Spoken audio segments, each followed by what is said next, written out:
भोजन करते समय थाली में बाल आ जाए, भोजन करते समय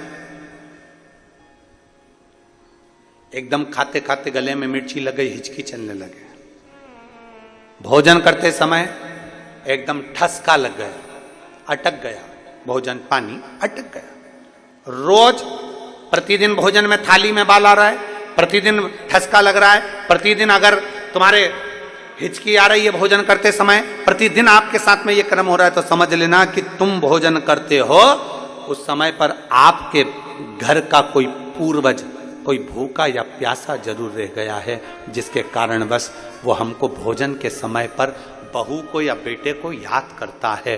तो फिर करना क्या है, फिर क्या कर सकते? हिचकी आ रही है, भले मिर्ची खा ली, मिर्ची ना खा तो भी हिचकी आ गई, ठसका लग गया भोजन करते समय, और रोज लग रहा है, हर 2 दिन में, हर 3 दिन में ठसका आ जाता है। भोजन करते समय हर 3 दिन में थाली में बाल आ जाता है, भोजन करते समय हर 2-3 दिन में थाली में बाल पड़ा हो जाता है, हर भोजन करते समय हमारे को कुछ ना कुछ हिचकी चलने लगती है। हर 2-3 दिन में अगर ये क्रम हो रहा है तो समझ लो हमारा कोई पूर्वज, हमारा कोई पितृ, हमारे घर का कोई पूर्वज जो है कि नहीं है, वो हमारे को कहीं ना कहीं से भूखा है और भोजन का भाग मांग रहा है। फिर एक प्रयास करके देखो, फिर एक प्रैक्टिकल करके देखो, फिर एक प्रयास करो। चावल की छोटी सी एक कटोरी, उस कटोरी में धान भर लीजिए चावल, उसमें एक लौंग और एक बेलपत्र, बस ये रख लीजिए। जो हंडा होता है घर में, पानी का मटका होता है, पितरों का जो स्थान होता है जहां पानी पीते हैं अपन, मटका, हंडा, टंकी, बाल्टी, जो भी हो। आजकल तो लोग आरओ लगा लिए हैं, तो नीचे भी तुम मटका रखते होगे, हंडा रखते होगे, टंकी रखते होगे, उसी के पास में वो कटोरी रख दीजिए।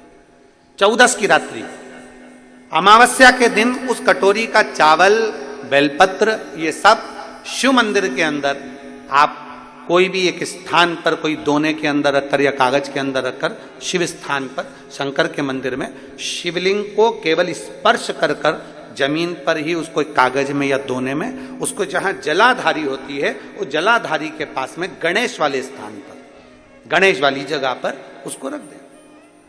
गणेश वाली जगह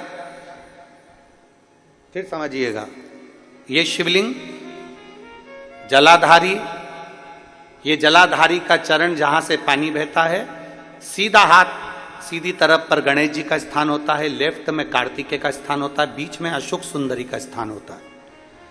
शंकर का शिवलिंग, शिवलिंग के ऊपर जो जलाधारी लगी होती है, जलाधारी में से एक एक बूंद जो पानी नीचे गिरता है, ये शंकर भगवान की 5 लड़कियों का स्थान होता है, जया, विषहरा, शामली बारी, दौतली, देव। शंकर जी की 6ठे नंबर की लड़की का स्थान बीच में होता है, जिसका नाम है अशोक सुंदरी। ऐसा स्थान, और ये पार्वती जी का हस्तकमल हो गया, शंकर का स्थान हो गया। तो जब हम वो अन्न रखते हैं, जब हम चावल और एक बेलपत्र और एक लौंग जो रखते हैं, वो हम गणेश जी वाले स्थान के साइड में रखते हैं, नीचे की ओर रखते हैं उसके स्थान।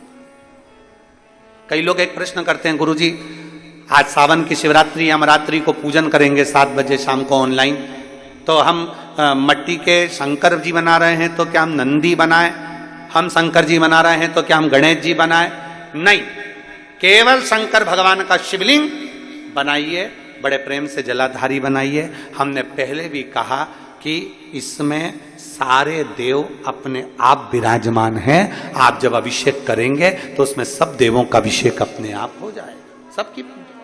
हाँ, पूजन के सामान में 3 सुपारी लिखाई है, उसमें से 2 सुपारी में से एक गणेश जी, गोरा जी अपन बनाएंगे, उसका पूजन करेंगे, और 1 सुपारी से अपन संकल्प छोड़ेंगे। शिव आराधना में शास्त्र कर रहा है, शिव महापुराण वर्णन कर रही है। आप अगर भोजन कर रहे हो और भोजन करने में आपको बार बार हर 2 दिन में 3 दिन में बाल आ रहा है भोजन की थाली में, सब सफाई से भोजन बनता है। ऐसा कोई मेरी जीजी नहीं है जो बिना सफाई के भोजन नहीं बनाती, सब सफाई से बनाती है, सब अच्छे से बनाती है, सब अच्छे प्रेम से बनाती है, और सब सफाई से भोजन बनाती है। और सफाई से भोजन बनाने के बाद भी आपकी भोजन की थाली में बाल आ रहा है, अच्छे से प्रेम से एकांत में बैठकर भोजन कर रहे तो भी हिचकी आ रही है, तो भी आपको ठसका लग रहा है, रोज 2-3 दिन में लग रहा है, समझ